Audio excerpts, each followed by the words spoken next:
Hello everyone, welcome to our channel Shreeji online classes. दोस्तों, आज की वीडियो में हम जानेंगे क्लास 9 नेचुरल रिसोर्सेज, जिनके टॉपिक्स होंगे रिसोर्स ऑफ अर्थ क्या है, एयर क्या है, विंड क्या है, वाटर क्या है, रेन क्या है, different types of pollution, air pollution, water pollution, soil pollution, what is soil, how soil is formed and what is the causes of soil erosion. तो वन बाय वन हम एक एक पॉइंट को discuss करेंगे briefly. और अभी तक आपने हमारे चैनल को सब्सक्राइब नहीं किया हो तो सब्सक्राइब कर लें, बेल आइकन को प्रेस कर लें और हमारी वीडियो को लाइक, शेयर एंड कमेंट जरूर करें। रिसोर्सेज ऑन अर्थ क्या है? तो फर्स्ट पॉइंट है, the resources on earth are land, water and air. Water covers 75% of the earth surface. इसको हम क्या कहेंगे? हाइड्रोस्फीयर कहेंगे। The outer crust of the earth is called lithosphere. जो outer part of the earth होती है वो क्या कहलाती है? Lithosphere. The air that covers the whole of the earth like a blanket called atmosphere. Atmosphere किसको कहेंगे? जो एयर पूरी अर्थ को एक ब्लैंकेट की तरह कवर कर रखी है उसको हम क्या बोलेंगे? Atmosphere. The life supporting zone of the earth where the atmosphere, hydrosphere, lithosphere interact and make life possible is called biosphere. Biosphere का किसको कहेंगे? जहाँ लिथोस्फीयर, हाइड्रोस्फीयर और एटमॉस्फेयर सब एक जगह इंटरैक्ट करें उसको हम क्या बोलेंगे? बायोस्फीयर बोलेंगे। वहां क्या हो गया? हम जैसे लिविंग ऑर्गेनिज्म जीते हैं, ठीक है। Living things constitute the biotic component of biosphere. दो तरह के कंपोनेंट होते हैं, बायोटिक और एबायोटिक। बायोटिक मतलब लिविंग ऑर्गेनिज्म, एबायोटिक मतलब एयर, वाटर और सॉइल, ठीक है। दोनों के कॉम्बिनेशन से ही बायोस्फीयर बनता है, ओके। अब हम समझते हैं एयर क्या है। What is air? It is a mixture of many gases like oxygen, carbon dioxide, nitrogen, water vapour, ठीक है। एयर क्या है? एक तरह का मिक्सचर है, बहुत सारी गैसेस का मिक्सचर है, जिसमें CO2 भी है, वाटर वेपर भी है, हाइड्रोजन भी है, नाइट्रोजन भी है, ऑक्सीजन भी है, ठीक है।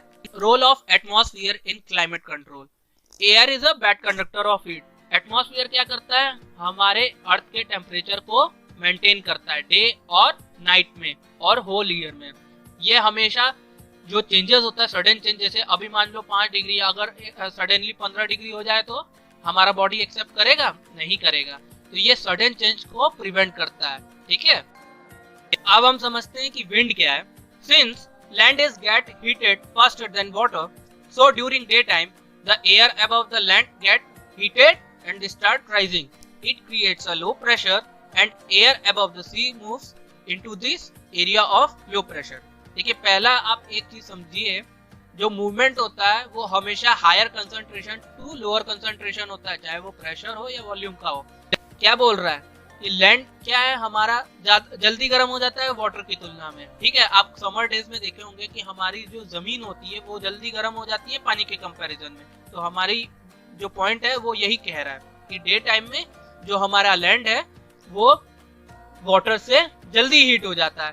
तो जो एयर होगी लैंड के ऊपर वो जल्दी हीट हो जाएगी। जो गर्म हवा होती है वो ऊपर की तरफ राइज करने लगती है, तो वो क्या करेगी? वहां एक प्रेशर क्रिएट करेगी। वो क्या करेगी? लो प्रेशर क्रिएट करेगी। तो जो सी के ऊपर जो हाई प्रेशर की हवा है वो किस तरफ मूव करेगी? वो लो की तरफ मूव करेगी। और इसको जो मूवमेंट होता है एयर को, इसी को क्या कहते हैं? विंड कहते हैं, ठीक है। तो डे टाइम में हमारा जो विंड का मूवमेंट कहाँ होगा? From sea to land. क्यों? क्योंकि हायर टू लोअर प्रेशर की तरफ मूवमेंट हो रहा है। सी पर क्या है? हमारा हाई प्रेशर है और लैंड पे क्या है? लो प्रेशर है। तो मूवमेंट ऑफ एयर कहाँ से हो रहा है डे टाइम में? Higher to lower, from sea to land, okay. अब रेन समझते हैं क्या होता है। बारिश क्या होती है? रेन को हम कैसे समझेंगे? तो जब हमारा पानी गर्म हो जाएगा डे टाइम में तो कुछ अमाउंट उसका क्या होगा? वाटर वेपर बन जाएगा और एयर में मिक्स हो जाएगा। तो जो हॉट एयर राइज हो रही है वाटर वेपर के साथ, वो ठंडे होने पे क्या करेगी? एक्सपैंड होगी, ठीक है। तो यही हमारा पहला पॉइंट कर रहा है। When water bodies are heated during the day, a large amount of water evaporates and goes into the air. The hot air rises up carrying the water vapour with it. As the air rises it expands and cool, ठीक है। This cooling causes the water vapor in the air to condense in the form of tiny droplets. Once the water droplets are formed, they grow bigger by condensation of these water droplets. ठीक है, मतलब कि जब हमारी water vapour cool हो गई तो वो क्या हो गई, एक टाइनी ड्रॉपलेट्स मतलब छोटी छोटी बूंदों में बन गई। ठीक है, जब वो बूंदे बड़ी हो जाती हैं तो वो क्या करती है, वो फॉल होती है, उनका वेट बढ़ जाता है तो वो क्या होती है, फॉल होने लगती है in the form of rain. Air pollution क्या होता है, अब हम सभी जानते हैं कि एयर पॉल्यूशन क्या होता है, increase of harmful substances in the air called air pollution. Air pollution का मेन कॉज क्या है, जो हम फॉसिल फ्यूल बर्न करते हैं तो उससे क्या होता है, नाइट्रोजन और सल्फर एटमॉस्फेयर में मिक्स हो जाते हैं और वो वही फैक्टर कभी कभी एसिड रेन का कारण भी हो जाते हैं। एयर पोल्यूशन के कारण हमें क्या क्या प्रॉब्लम होती है, एसिड रेन हो जाती है, ब्रीदिंग प्रॉब्लम्स होती है, बहुत सी डिजीजेस हो जाती है जैसे asthma, heart disease, cancer. Air pollution के कारण ये सब डिजीजेस हो जाती है। ठीक है, अब हम समझते हैं वाटर पोल्यूशन क्या है। आपको एक फिगर भी दिख रहा है जिसमें सोर्सेस ऑफ वाटर पोल्यूशन है। ठीक है, पहले हम समझते हैं वाटर पोल्यूशन है क्या। The addition of undesirable substances into the water bodies are called as water pollution. जो अनडिजायरेबल सब्सटेंसेस है, ठीक है, जैसे प्लास्टिक्स है, सीवेज वेस्ट है, इंडस्ट्रियल वेस्ट है, तो ये सब क्या जब हम डंप करते हैं वाटर बॉडीज में, जैसे वाटर में, लेक में, सी में, रिवर में, तो वो क्या करता है, वाटर पॉल्यूशन क्रिएट करता है। It damages the marine life and also harmful for human being. ये क्या करता है, डैमेज करता है मरीन लाइफ को। मरीन लाइफ मतलब फिश, वो उसको डैमेज करता है। और हार्मफुल कैसे है ह्यूमन बीइंग को, जैसे कुछ स्टमक एक है, पेट की प्रॉब्लम्स होती हैं और आपको स्किन डिजीजेस हो सकती है वाटर पॉल्यूशन के कारण। देखिए फिगर में आपको दिखा रहा है सोर्सेस ऑफ वाटर पॉल्यूशन, मतलब कहाँ कहाँ से वाटर पॉल्यूशन हो सकता है। तो एक फिगर आपको बता रहा है कि आपको सीवेज ट्रीटमेंट का जो वेस्ट होता है वो अगर हम डंप करते हैं वाटर बॉडीज में तो उसके कारण वाटर पॉल्यूशन होता है। अर्बन वेस्ट, इंडस्ट्रियल वेस्ट, उसके कारण वाटर पॉल्यूशन होता है।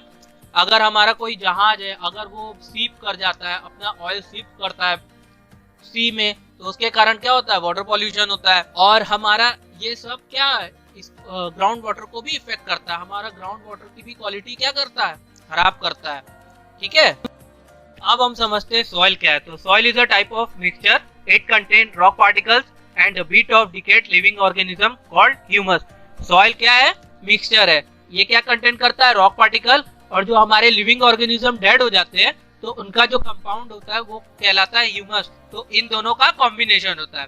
The nutrient content of a soil, the amount of humus present in it and the depth of the soil are the some of the factor that decide which plant will grow on that soil. मतलब जो nutrient soil में होता है, जितना amount of humus उसमें present होता है, और जो सॉइल की डेप्थ होती है वो डिसाइड क्या करती है कि किस टाइप का प्लांट उसमें ग्रो होगा। जैसे इंडिया में डिफरेंट टाइप ऑफ क्रॉप, जैसे कॉफी कहीं और होती है, टी कहीं और होती है, शुगर केन कहीं और होता है, व्हीट और राइस कहीं और होता है। वो किस पे डिसाइड करता है, सॉइल की वैरायटी पे, कि किस टाइप की सॉइल पे किस टाइप का क्रॉप ग्रो होगा।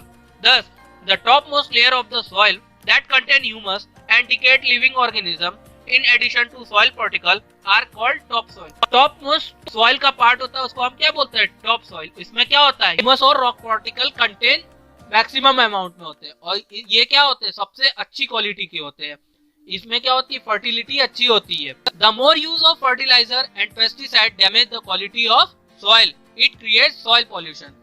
अगर हम ज्यादा फर्टिलाइजर और पेस्टिसाइड्स का यूज करते हैं तो ये सॉइल की क्वालिटी को क्या करती है, खराब कर देती है। इसके कारण क्या होते हैं, हमारी क्रॉप जल्दी ग्रो नहीं होती, या वो जमीन क्या हो जाती है, अनफर्टाइल हो जाती है, उस पे हम क्रॉप ग्रो नहीं कर पाते। इसलिए हमको मिनिमम यूज ऑफ फर्टिलाइजर और पेस्टिसाइड्स का करना चाहिए। अभी तक हमने समझा कि सॉइल क्या होती है। अब हम समझते हैं कि सॉइल का फॉर्मेशन क्या होता है। तो इसके पीछे तीन फैक्टर हैं। पहला सन, दूसरा वाटर और तीसरा विंड। हम वन बाय वन एक एक को डिस्कस करेंगे कि ये कैसे रिस्पॉन्सिबल होते हैं सॉइल फॉर्मेशन के लिए। ओके, अब हम समझते हैं कि फैक्टर्स जो फॉर्मेशन ऑफ सॉइल के लिए रिस्पॉन्सिबल है उसको हम वन बाय वन डिस्कस करते हैं। तो पहला है sun. Sun it heats up rock during day so that they expand, at night it gets cool down and get contract. देखिए क्या होता है कि रॉक्स, जो बड़े बड़े रॉक्स होते हैं उस पे सन की जब रोशनी पड़ती है डे टाइम में तो वो गर्म हो जाते हैं। गर्म होने के कारण क्या होता है, वो एक्सपेंड हो जाते हैं और नाइट में क्या हो जाएंगे, वो ठंडे ठंडे हो जाएंगे और वो कॉन्ट्रैक्ट हो जाएंगे।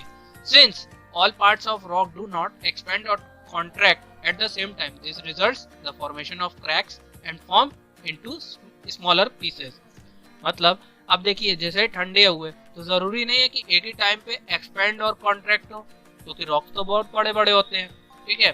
तो अगर एक्सपेंड और कॉन्ट्रैक्ट जो सिमिलर टाइम पे नहीं होते, वो क्या करते हैं, फॉर्मेशन ऑफ क्रैक का फॉर्मेशन करते हैं, और यही crack long period of time के प्रोसेस में छोटे छोटे पीसेस में कन्वर्ट हो जाते हैं, ठीक है। अब हम बात करते हैं वाटर कैसे करता है। तो वाटर क्या करा, जो सन ने क्रैक फॉर्मेशन किया तो उसमें क्या होगा, वाटर चला जाता है, एंटर कर जाता है, तो वो क्या जब ठंडा हो जाता है तो वो क्रैक को क्या करता है, और बड़ा कर देता है। Water could get into cracks which is formed by uneven heating of sun. If this water later freeze it would cause the crack to wider. दूसरा कारण वाटर कैसे करता है, वाटर क्या करेगा, फ्लोइंग वाटर जब होता है वो एक प्रेशर क्रिएट करता है रॉक्स पे। आप देखे होंगे कि रिवर साइड में, आप हिली एरियाज में जाएं तो रिवर साइड में बड़े बड़े पत्थर होते हैं, तो पत्थरों को काट के नदी अपना रास्ता बनाती है, तो क्या करती है, पत्थरों पे एक प्रेशर क्रिएट करती है, और वो लॉन्ग टर्म ऑफ पीरियड में बड़े बड़े पत्थरों को छोटे छोटे पीसेस में कन्वर्ट कर देती है और अपने साथ ले जाती है और पाथ में अपने डिपॉजिट कर देती है। इसीलिए कहते हैं कि नॉर्दर्न प्लेन में सबसे ज्यादा फर्टाइल सॉइल होती है, क्योंकि क्या होती है, रिवर्स अपने साथ हिल से लेके नॉर्दर्न प्लेन में डिपॉजिट करते हुए जाती है, और वो क्या करती है, फॉर्मेशन करती है सॉइल का। इसीलिए कहते हैं कि नॉर्दर्न प्लेन की फर्टिलिटी सबसे ज्यादा है इंडिया में, ठीक है। अब विंड की बात करते हैं। विंड क्या करेगा, जैसे वाटर और सन ने अपना अपना काम किया बड़े बड़े रॉक्स को छोटे छोटे पीसेस में, तो विंड भी क्या करती है, अपने साथ ब्लो करती है छोटे छोटे पार्टिकल्स को एक प्लेस से दूसरी प्लेस की तरफ। तो ये भी सॉइल फॉर्मेशन में अपना पार्टिसिपेशन देती है, ठीक है। अभी आप जो फिगर देख रहे हैं वो क्या डिफाइन कर रहा है, फॉर्मेशन ऑफ सॉइल, जो अभी हमने लास्ट स्लाइड में डिस्कस किया कि सन, वाटर और विंड कैसे फॉर्मेशन ऑफ सॉइल में पार्टिसिपेशन करते हैं, वो इसी फिगर के थ्रू डिफाइन हो रहा है, ओके। अब हम लास्ट और नेक्स्ट स्लाइड बात करेंगे जो कि सॉइल इरोजन है। सॉइल इरोजन होता कैसे है, उसको प्रिवेंट कैसे करते हैं और उसके कॉज क्या है, ठीक है। अब हम समझते हैं सॉइल इरोजन क्या है। The root of the plant makes the soil tightly and it resist the flow of soil. जो प्लांट्स के रूट होते हैं वो क्या करते हैं, सॉइल को टाइटली पकड़ के रखते हैं और वो फ्लो को रोकते हैं, सॉइल के फ्लो को रोकते हैं। Due to the deforestation the trees has been cut down and the water starts cutting down the soil, it creates soil erosion. Deforestation की वजह से क्या हो रहा है, ट्री कट हो रहे हैं, तो ट्री कट हो रहे हैं तो प्लांट्स की रूट जो सॉइल को टाइट पकड़ती है वो क्या कर रही है, लूज कर दे रही है। लूज करने से क्या होगा, सॉइल धीरे धीरे इरोड होने लगेगा वाटर के साथ, तो ये क्या क्रिएट करेगा, सॉइल इरोजन करेगा। The soil erosion remove the top most layer of soil and decrease its quality.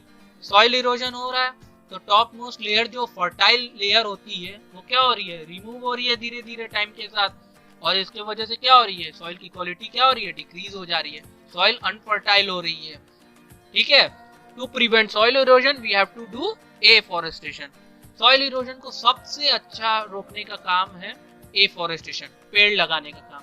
पेड़ लगाने से क्या होंगे, प्लांट्स ग्रो करेंगे, तो वो क्या करेंगे, उनकी रूट जो होगी, प्लांट्स की रूट वो सॉइल को टाइटली बाइंड करके रखेगी, जिसकी वजह से सॉइल का मूवमेंट नहीं हो पाएगा, ठीक है। दोस्तों आपको हमारा वीडियो अच्छा लगा हो तो शेयर कीजिए, लाइक कीजिए, कमेंट कीजिए, और इसका नेक्स्ट पार्ट नेक्स्ट वीक आएगा जिसमें हम डिफाइन करेंगे different types of cycle like water cycle, nitrogen cycle, carbon cycle, oxygen cycle, ozone layer depletion, ozone layer, green house effect. Thank you for watching.